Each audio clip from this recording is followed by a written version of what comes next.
Basement की अकेली खिड़की पर पड़ती बारिश की आवाज ही थी जो कमरे को पूरी तरह कब्र जैसा महसूस होने से रोक रही थी। मैंने यह जगह मजबूरी में ली थी, सस्ती, शांत और मकान मालकिन मिसेस गेबल देखने में बिल्कुल बेखतर लगती थी। 70 की उम्र पार कर चुकी दुबली पतली सी औरत जो लाइब्रेरी जैसी धीमी आवाज में बोलती थी और जिनसे नेफ्थलीन और कैमोमाइल की हल्की खुशबू आती थी। वह ऊपर बड़े अंधेरे लकड़ी वाले पुराने घर में रहती थी। नीचे पूरी तरह निजी बेसमेंट सूट मुझे मिला था। सब ठीक था जब तक छोटी छोटी बातें शुरू नहीं हुई। मंगलवार का दिन था जब मैंने पहली बार अपना टूथब्रश देखा। उसके ब्रिसल्स चिपके हुए थे, गीले। मैंने अभी अभी नहाया था, यह सही है, लेकिन मुझे पूरा यकीन था कि मैंने टूथपेस्ट सूखे ब्रश पर ही लगाया था। मैंने कंधे उचका दिए। नई नौकरी का तनाव, बस यही होगा। फिर कुर्सी। मैं हमेशा आर्म चेयर को छोटे टीवी की ओर घुमा कर रखता था। एक शाम वह खाली बाहरी दीवार की ओर मुड़ी हुई थी, जैसे किसी अदृश्य पेंटिंग को देखने की उम्मीद कर रही हो।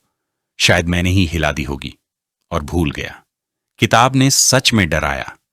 एक मोटा सा उपन्यास जिसे मैं बड़ी मुश्किल से पढ़ रहा था। मैं पेज 112 पर सो गया था। अगली रात पेज 187 के बीच एक ट्रेन का टिकट पड़ा था। एक ऐसा पन्ना जिसे मैंने पढ़ा ही नहीं था। उस पन्ने पर एक किरदार के गुप्त कमरे में छिपने का वर्णन था। मेरी त्वचा में सिहरन दौड़ गई। मैं ही पागल हो रहा था। आवाजें धीरे धीरे शुरू हुईं। घर की सामान्य चरमराहट नहीं, बल्कि छत में हल्की हल्की सरसराहट। मेरी छत, जो उसका फर्श था। देर रात मैं बिल्कुल स्थिर लेटा रहता, खुद को समझाता कि यह पुरानी पाइपलाइन की आवाज है। फिर वह रात आई, पैरों की आवाज वाली। मैं बेचैन हल्की नींद में था कि सीढ़ियों से आई एक तेज चरमराहट ने मुझे जगा दिया। दिल पसलियों से टकराने लगा। सन्नाटा। फिर एक और एक और। ये मिसेस गेबल के हल्के कदम नहीं थे। ये भारी, जानबूझकर रखे गए धीमे कदम थे। क्रीक, ठहराव, क्रीक। वे सीढ़ियों के नीचे पहुंचे, मेरे बेडरूम के दरवाजे के बाहर रुक गए। मैंने सांस रोक ली। कानों में सिर्फ खून की गूंज थी। फिर मैंने सुना एक धीमी, लयबद्ध आवाज। अंदर, बाहर, अंदर, बाहर। सांस लेने की आवाज। दरवाजे के बिल्कुल उस पार।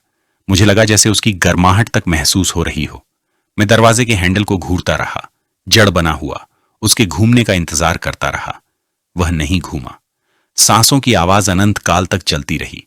फिर बहुत धीरे कदम वापस ऊपर की ओर चले गए। मैं सोया नहीं, सिरहाने से टिककर बैठा रहा, गोद में रसोई का चाकू रखे, जब तक कि धूसर सुबह की रोशनी ऊंची खिड़की से रिसने नहीं लगी। मुझे जाना था, आज ही। मैं सामान पैक करूंगा और मिसेस गेबल से कह दूंगा कि यह जगह मेरे लिए ठीक नहीं है। मैं कमरे से बाहर निकला, पूरी तरह थका और खोखला महसूस करता हुआ, बेसमेंट के मुख्य लिविंग एरिया में। मिसेस गेबल वहीं थीं। वह सीढ़ियों के नीचे एक ऐसी शेल्फ झाड़ रही थीं जो थी ही नहीं। उनकी पीठ मेरी ओर थी। मैं चौंक गया। ओह, उन्होंने मुड़ते हुए कहा, हल्की मुस्कान के साथ। सुप्रभात प्रिय, आज जल्दी उठ गए? हाँ, मैंने कहा। आवाज खुरदरी थी। मैंने रात में कुछ आवाजें सुनी। उनकी मुस्कान जरा भी नहीं बदली। उन्होंने धीरे से सिर हिलाया। उनकी फीकी आंखें दयालु और पानी सी भरी हुई थीं। सीढ़ियां, उन्होंने कहा, वे गाती हैं, है ना? मुझे खेद है। उम्मीद है उन्होंने तुम्हें बहुत ज्यादा नहीं डराया। मेरे हाथ में पकड़ा कॉफी मग और कस गया। आप यहां नीचे क्या कर रही थीं? ओह, बस कुछ लेने आई थी, उन्होंने हाथ हिलाते हुए कहा। स्टोरेज रूम से? वह तुम्हारे बेडरूम के ठीक बगल में है, जानते हो। मैं कोशिश करती हूं कि तब जाऊं जब तुम बाहर हो, लेकिन मुझे कल रात एक पुरानी लेजर चाहिए थी। उम्मीद है चरमराहट ने तुम्हारी नींद नहीं तोड़ी। मेरे शरीर के हर बाल खड़े हो गए। हवा ठंडी और भारी लगने लगी। Storage room? मैंने फुसफुसाकर पूछा। हां प्रिय, तुम्हारे कमरे के ठीक पास। बाहर साइड यार्ड से उसका अलग दरवाजा है, लेकिन अंदर वाला दरवाजा हॉलवे में है। उन्होंने उस छोटे से हॉलवे की ओर इशारा किया जो मेरे कमरे और बाथरूम की ओर जाता था। वहां कोई दरवाजा नहीं था, सिर्फ मेरा बेडरूम बाईं ओर, बाथरूम दाईं ओर और सामने एक ठोस खाली दीवार।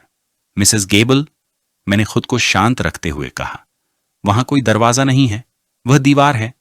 उनकी कोमल मुस्कान आखिरकार फीकी पड़ गई। पहले हल्की उलझन, फिर कुछ और, दया की एक झलक। ओह मेरे प्रिय, उन्होंने नरमी से कहा, एक कदम मेरी ओर बढ़ाते हुए। बिल्कुल है दरवाजा, बस दीवार से मिलता जुलता बनाया गया है, निजता के लिए। घर बनने के समय से ही है। वह मेरे पास से निकलकर हॉलवे में गई। मैं लड़खड़ाते कदमों से उनके पीछे चला। वह उस खाली रंगी हुई दीवार के सामने रुकी।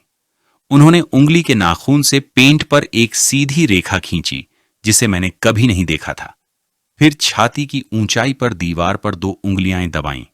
एक हल्की, लगभग सुनाई न देने वाली क्लिक हुई। दीवार में एक बिल्कुल छिपी हुई दरार उभर आई। उन्होंने धक्का दिया और दीवार का एक हिस्सा, एक दरवाजा, बिना आवाज के अंदर की ओर खुल गया। सामने घना अंधेरा था और ठंडी मिट्टी व पुराने कागजों की गंध आ रही थी। देखा, उन्होंने फुसफुसाकर कहा, अंधेरे में झांकते हुए। मैंने कहा था ना, बस अपनी लेजर चाहिए थी। मेरी आंखें उस खालीपन पर जमी थीं। वह एक जगह थी, एक कमरा, मेरे बेडरूम की दीवार से सटा हुआ।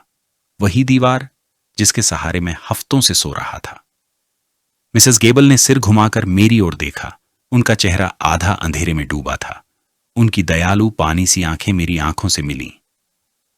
तुम्हें चिंता नहीं करनी चाहिए, उन्होंने उसी लाइब्रेरी सी धीमी आवाज में कहा।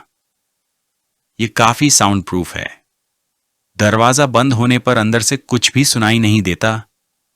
वह पलक तक नहीं झपकी और उन्होंने सिर थोड़ा झुकाते हुए जोड़ा, खुशकिस्मती से अंदर की कोई चीज तुम्हें सुन भी नहीं सकती।